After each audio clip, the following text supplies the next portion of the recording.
नमस्कार, आप देख रहे हैं राजस्थान अब तक। आज हमारे साथ है डीडवाना से भारतीय जनता पार्टी के कर्मठ कार्यकर्ता और युवा नेता, जो वर्तमान में भारतीय जनता पार्टी के जिला उपाध्यक्ष भी हैं। नाम है रामाकिशन खीचड़, जिनका नाम पिछले विधानसभा चुनाव में टॉप 3 में पैनल में चल रहा था। टिकट को लेकर टिकट किन्हीं कारण से नहीं मिली, लेकिन ये पार्टी के प्रति निष्ठावान होकर अपनी भूमिका को सक्रियता से निभा रहे हैं। फिलहाल जो लोकसभा का चुनाव चल रहा है, इसमें ये डॉक्टर ज्योति मिर्धा के समर्थन में लगे हुए हैं। इनसे जानना चाहेंगे कि किस तरह का समीकरण बन रहा है। डॉक्टर ज्योति मिर्धा को लेकर आप क्या कहना चाहेंगे, क्योंकि आपको नया उम्मीदवार मिला इस बार। पिछली बार आप अलायंस से हनुमान बेनीवाल के साथ थे और इस बार ज्योति मिर्धा के साथ है। और ज्योति मिर्धा पिछली बार कांग्रेस में थी, तो क्या कोई आपको थोड़ा सा कन्फ्यूजन लग रहा है? क्या मानते हैं, किस तरह का मुकाबला है? तना साहब, सबसे पहले तो मैं आपको धन्यवाद देना चाहूँगा जो आपने आज राजस्थान अब तक के इस चैनल में मुझे जोड़ने का अवसर दिया। मैं आपको धन्यवाद दूंगा। और निश्चित तौर पर आप जिस प्रकार से मीडिया जगत में काम कर रहे हैं, मैं वर्षों से आपसे मित्र के नाते भी और आपके चैनल में राजस्थान अब तक भी आपको बहुत बार मैंने देखा है, समझा है, सुना है।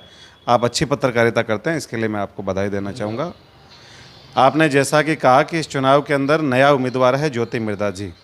मैं समझता हूँ कि Bharatiya Janata party cadre based party है, जहाँ पर संगठन सर्वोपरि का भाव है।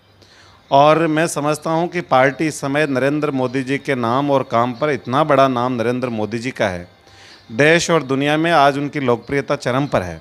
तो Bharatiya Janata party cadre based party तो है ही, लेकिन मोदी जी की लोकप्रियता के नाम से चेहरे पर वोट मिलते हैं। तो मैं समझता हूँ कि हमारे लिए चेहरा भले ही नया होगा, लेकिन मोदी जी के नाम और काम पर भारतीय जनता पार्टी को वोट मिलेगा। आपने कहा ज्योति मिर्धा जी, मैं समझता हूं कि ये चेहरा नागौर के लिए परिचित चेहरा है। इनका परिवार नाथूराम जी मिर्धा, बलदेव राम जी मिर्धा से लेकर इनका पूरा परिवार नागौर के लिए, किसानों के लिए अच्छे काम किए हैं। इसलिए इनके पूरे परिवार को नागौर की राजनीति में पुराना और गढ़ माना जाता रहा है। तो मैं समझता हूँ ज्योति मिर्धा जी का भी एक अपना नागौर जिले की राजनीति में एक उनका नाम है। आपने कहा कि प्रधानमंत्री नरेंद्र मोदी जी के लोकप्रियता से चुनाव जीता जाएगा, उनकी प्रतिष्ठा से चुनाव जीता जाएगा, लेकिन आप मानो या नहीं मानो, फिलहाल जो चुनाव के समीकरण है पूरे राजस्थान के नहीं पूरे देश के, उसमें प्रधानमंत्री नरेंद्र मोदी की लोकप्रियता में कहीं ना कहीं गिरावट आई है। चाहे उसमें आप अग्निवीर का मामला ले लो, चाहे किसानों का मामला ले लो, या अन्य कोई बेरोजगारी का मामला ले लो। लेकिन नागौर में ये मुद्दे सब गौण हो जाते हैं। यहाँ का चुनाव अलग तरीके का होता है और यहाँ पर व्यक्ति विशेष को देखकर चुनाव लड़ा जाता है। तो हनुमान बेनीवाल जिस पार्टी से चुनाव लड़ रहे हैं, इस बार उनको कांग्रेस का पूरा समर्थन है। पिछली बार भारतीय जनता पार्टी ने किया था। उनको कमज़ोर कैंडिडेट नहीं माना जा रहा है। मुकाबला बहुत ही टफ है भारतीय जनता पार्टी के लिए। इस टफ मुकाबले में सारे के सारे भारतीय जनता पार्टी के कार्यकर्ताओं को एकजुट रखना और ज्योति मिर्धा के पक्ष में मतदान कराना, वो भी हनुमान बेनीवाल के सामने, वो चुनौती है। उस चुनौती को कैसे मानते हैं? मैं मानता हूं कि नागौर लोकसभा में जो 8 सीटें हैं, उन सब जगह भारतीय जनता पार्टी का कैडर बेस्ड कार्यकर्ता संगठन के लिए नेशन फर्स्ट और पार्टी सेकेंड और पर्सन थर्ड, इस भाव से हमेशा काम करता है। और इस चुनाव के अंदर मैं 8 विधानसभाओं में मेरा जाना हुआ है। मैं समझता हूं कि जिस प्रकार से चुनाव कोर कमेटी की मीटिंग हुई, चुनाव के प्रबंधन समिति की मीटिंग हुई और उसके बाद में बूथ स्तरीय कार्यकर्ताओं का सम्मेलन हुआ। नागौर जिले के अंदर लगभग 1210 बूथ है और 1210 बूथों के कार्यकर्ताओं को एक्टिव करके बूथ पर विजय होंगे तो विधानसभा में, और विधानसभा में जब हम लोग जीतेंगे तो उस लोकसभा में जीत का परिणाम अच्छा रहेगा। तो मैं समझता हूँ कि पार्टी अपनी बूथ संरचना को कंप्लीट करके, बढ़िया ढंग से करके, और विधानसभा और बूथ ये हमारा जीते, इसके लिए मैं समझता हूं कि पार्टी संकल्पित है।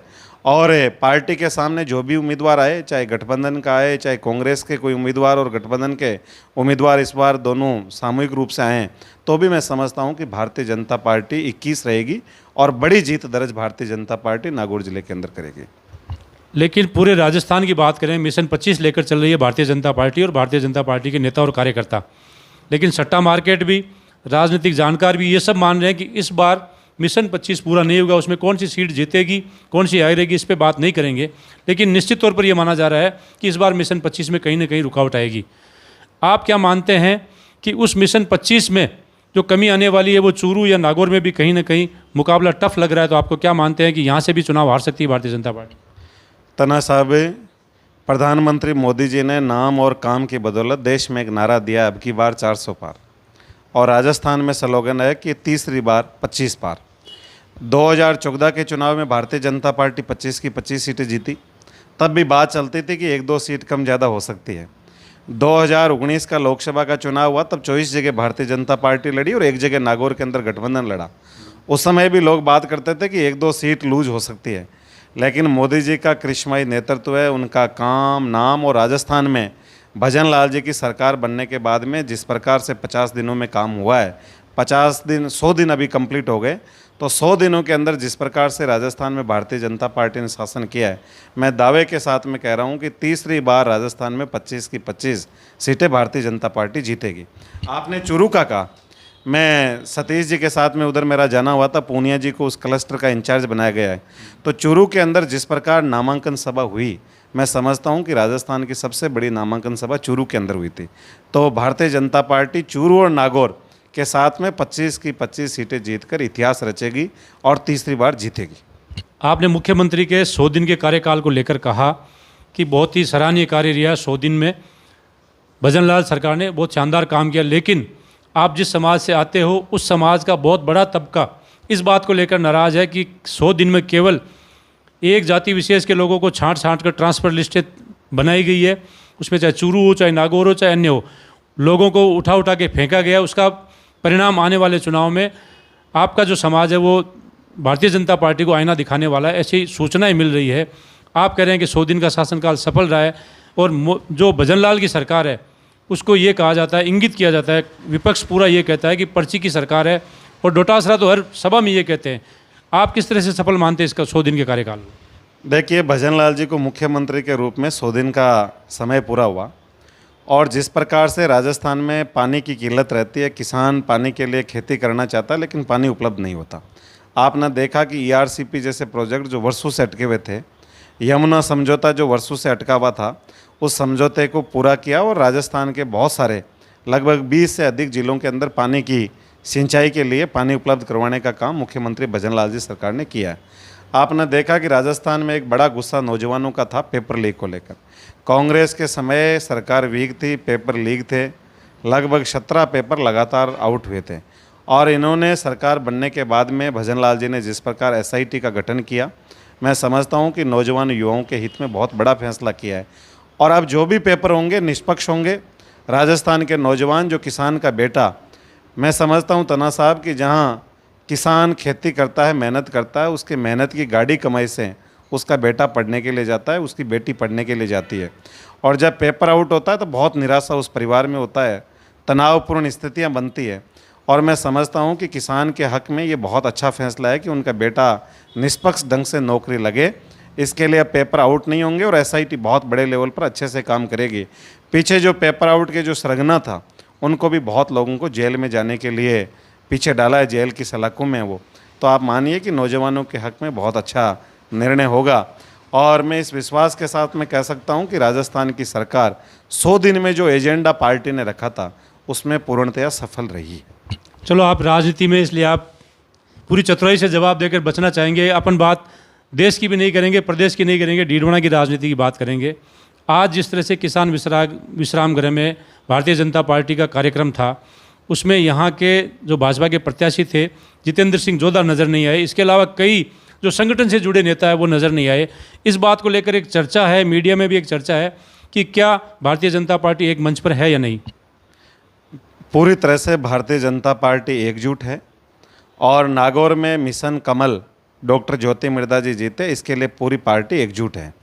आपने कहा कि पार्टी के कुछ लोग आज दिखाई नहीं दिए, ऐसा नहीं है, पार्टी पूरी तरह से एकजुट है।